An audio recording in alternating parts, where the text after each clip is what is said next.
Yo, ako nga pala si Kuya K, isang skater na nangangarap na balang araw magkaroon ng skate park dito sa North Caloocan. At kung paano yun ang di namin alam.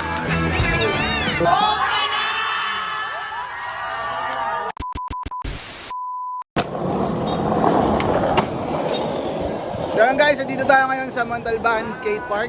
At ngayon ang kanilang year-end party. Kasama natin ang tropa. Gusto mo ata ng ano eh. Bonsai. Utang ino mo. Ha? Kuripot ang po. Sino kuripot? Ayun o. Pangit na Gago yun eh, kaya nga eh.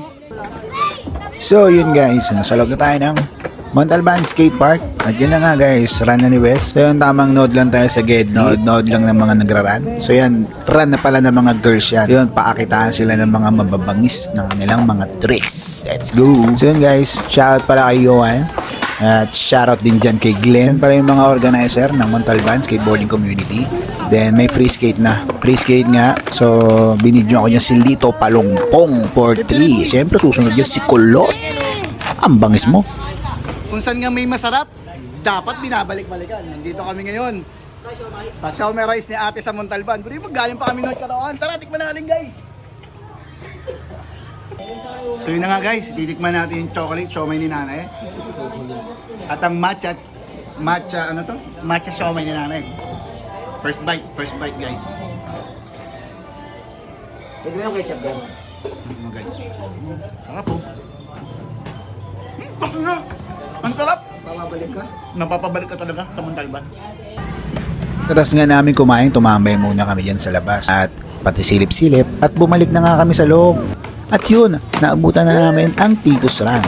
Pakitaan ng mga mabangis na tricks ng ating mga titos. Yun nga, syempre tamang nood lang tayo sa guide. Video sa ating mga titos skater. At malulupit na mga bitawan nila. Yan ang pinakamalupit na banger.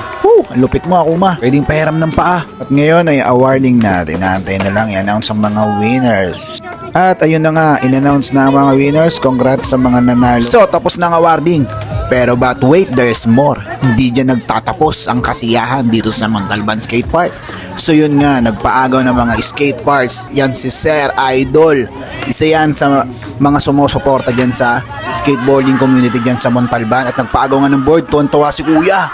Yo, shoutout sa iyo. Kahit sino naman makakuha ng board. Masaya. So yan na nga. At pumipili na si Sir Yes Sir ng. At ayun, mamimili na si Sir Idol ng pinakamaliit na deck para bigyan niya ng brand new.